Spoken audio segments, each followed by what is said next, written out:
Welcome back to Craftha. On today's video, we're looking at how to make more custom paths in your Minecraft world. So let's get right into it. Our first path design uses a mixture of prismarine, both block and slab, as well as some light gray concrete powder to create a nice, simple little design that can greatly carry you throughout your world, place to place.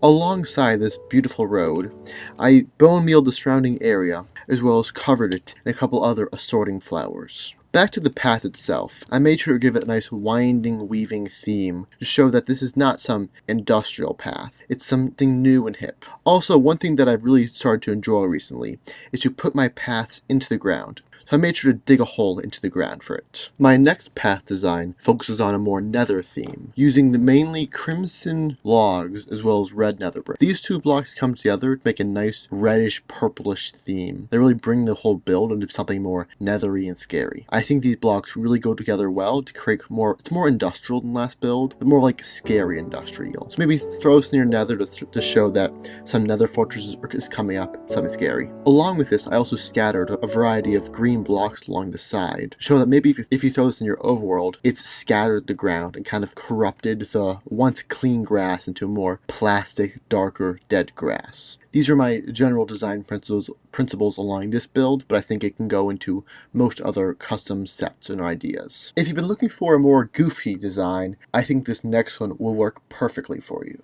My general concept on this one was, why not make a worm? Now, in this worm path, I made it very curvy, making go many twists and bends back and forth. That's really fallen onto itself. My general block palette mainly involves purple and dark purple terracotta for the ground, and for the sides I mainly used warped wood, which is the new nether wood. Now with these two concepts put together, it's a relatively simple build, but I think the nice worm-like appearance adds a nice little goofy theme. And compared to the previous nether build and the previous more of garden build, this one is very nice and adds a lot of nice wormy fun to your build. So if you want to build this, I think it'd be a nice little addition and make you laugh. This next path design is my favorite path design that I've built for this build. My main reasons for it in this build concept is a kind of dugout area where you're surrounded on all sides by big walls.